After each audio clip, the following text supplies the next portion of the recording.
sick and tired of status quo politics. They want a government that represents everybody and not just the billionaire class. The American people are catching on that the economy is rigged. Maybe the billionaires and the very rich should start paying their fair share of taxes. So let me give you the good news. The good news is that last night in New York City, progressives won 3 congressional seats. They beat incumbents. People in New York City are saying they're sick and tired of status quo politics.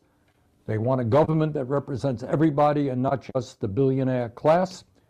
And actually what happened in New York City took place after we have won major victories in New Jersey, California, Montana, and elsewhere. So what is going on all over this country is progressives are on the march. And I was just before I left the office, I saw Fox Television in their headlines, "The end of the world is coming.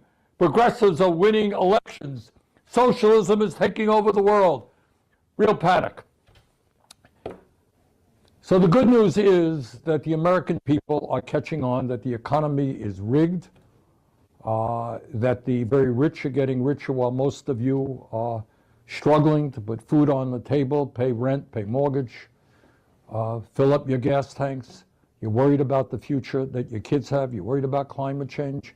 You're worried about AI. And the people are catching on that what we have right now in Congress is an institution dominated by big money interests in their super PACs. And the bad news is that the wealthiest people in this country understand exactly what I just said. They understand that people are sick and tired of a government that represents the wealthy and not working families. They're sick and tired of seeing elderly people work their whole lives and have nothing to retire on. They're tired of seeing us have the highest rate of childhood poverty of any major country on earth. And the billionaire class sees it. They know exactly what's going on. So the bad news is, guess what? They don't like Abdul el-Sayed. They really don't. Now, why is that? Well, because Abdul is going to take on the oligarchs. Abdul, I don't know if all of you know it, wrote a book called Medicare For All. He literally is a doctor. He understands better than most how broken the current healthcare system is, and he wants to move us to a system that guarantees healthcare to every man, woman, and child, rather than profiteering insurance companies and the drug companies. The corporate PACs and the big money interests understand that. They understand that he has the crazy idea that at a time of unprecedented income and wealth inequality, that maybe the billionaires and the very rich should start paying their fair share of taxes. They're worried about Abdul because he thinks that workers not only should have a livable minimum wage, but should be actually able to join unions, exercise their constitutional right to form a union, which is what millions of workers want to do, but are unable to do that right now because of illegal corporate action. So the billionaire class and their super PACs, they understand all of that. And trust me, they are right now and will in the future spend more money than you can believe trying to defeat Abdul el-Sayed. So what is our response to all of that? What can we do?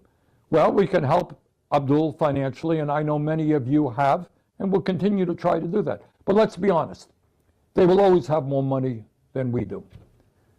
But what they do not have is the people. They can buy all the ugly TV ads they want, but what they cannot do, because they represent the 1%, they cannot mobilize people at the grassroots level. Now, I know many of you were really excited when Zohran Mamdani won his election in New York City. What many people don't know, it's not just that Zohran is a really good politician and a very good communicator, etc. What people don't know is his organization put 100,000 people out on the streets of New York City knocking on doors, making phone calls, doing all the great and important work that volunteers do. That's how he won the election.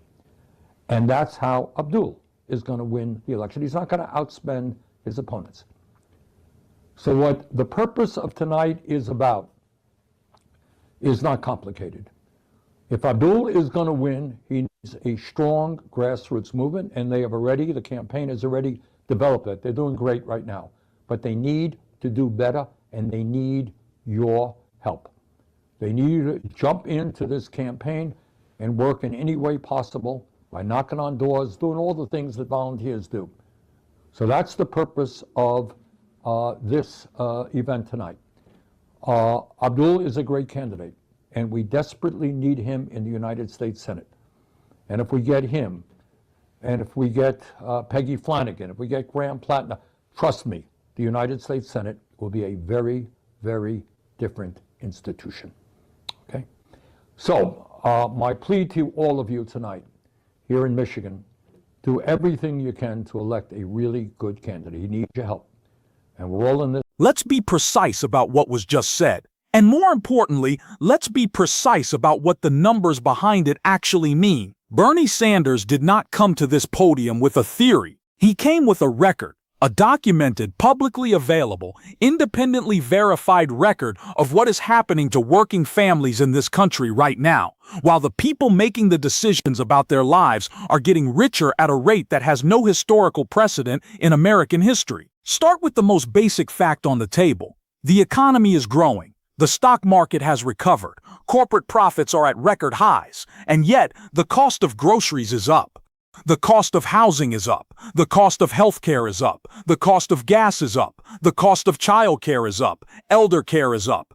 Every single thing that a working family needs to survive in this country costs more today than it did 2 years ago. And the people at the very top, the people whose wealth is measured not in salaries, but in stock portfolios and estate valuations and capital gains, they are doing better than they have ever done in the history of this republic. That is not a political opinion. That is the public record. Now let's talk about what is actually being proposed in Washington right now, because this is where the numbers become impossible to ignore. The estate tax exemption expansion that is currently moving through Congress would deliver a tax break worth $200, not to the middle class, but to the wealthiest few hundred families in the United States of America. Families whose fortunes are so large that the existing estate tax threshold, already set at millions of dollars, is apparently not sufficient protection for their inherited wealth.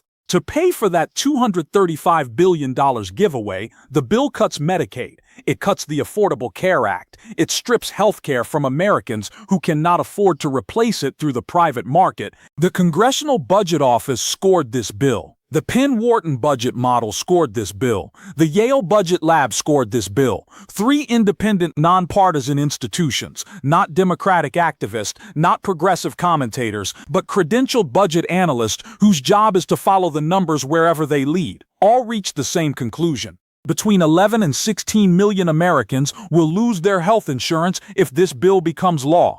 And public health models, not political models, public health models project up to 50,000 unnecessary deaths per year as a direct result, 50,000 Americans, every year, so that a few hundred billionaire families do not have to pay taxes on inherited wealth. That is not a delay. That is a decision. That is a documented, deliberate policy choice made in full view of the public record and made, it should be noted, by an administration that currently has 13 billionaires serving in senior roles who would directly and personally benefit from this exact policy. Let's talk about that for a moment, because it matters. 13 billionaires in senior government positions, voting on, shaping, and implementing a policy that would transfer hundreds of billions of dollars in tax liability away from people in their exact financial category. In any other context, in any regulatory body, in any courtroom, in any corporate boardroom, that would be called a conflict of interest so severe that recusal would not just be expected, it would be required. In the current administration, it is called governance. Sanders raised something else in this speech that the public record fully supports, and that the mainstream political conversation has been remarkably slow to address directly. He said the billionaire class knows exactly what is happening, that they see the anger, that they understand the frustration, and that their response to it is not to change the policy. Their response is to spend more money on the political infrastructure that protects the policy: super PACs, dark money organizations, media buys. Targeted advertising designed not to inform voters, but to confuse them, to make the estate tax sound like a middle-class issue, to make Medicaid cuts sound like fiscal responsibility, to make a $235 billion transfer of wealth to the richest families in America sound like economic growth. That is not caution, that is a strategy. And it has worked repeatedly, election cycle after election cycle, because the money available to execute that strategy is essentially unlimited. When your wealth is measured in the hundreds of billions, spending a few $100 million on political protection is not a sacrifice, it is an investment, and it has historically delivered returns.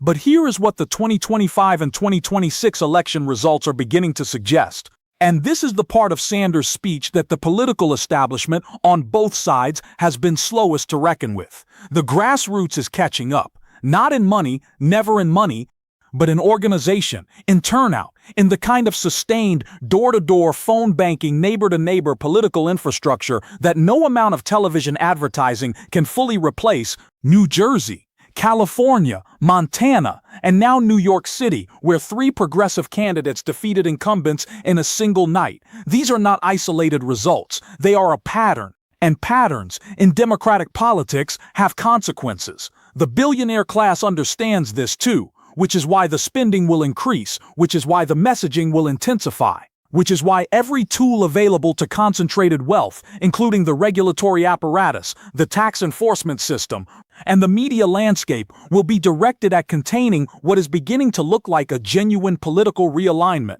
The question this moment leaves open, the one that no election result, no poll number, and no campaign speech can fully answer, is the one that has defined every major period of democratic reform in American history. When the people who write the tax laws are the same people who benefit from them. When the people who cut health care are the same people who will never need to rely on it. When the people who make decisions about working families' lives are insulated from every consequence of those decisions by inherited wealth, private medicine, gated security, and political power. How long does a democracy built on the principle of equal representation remain a democracy in any meaningful sense of the word? That question is not rhetorical. It is the central unresolved issue of this political moment. And the answer, whatever it turns out to be, will not be decided in Washington. It will be decided by the people knocking on doors.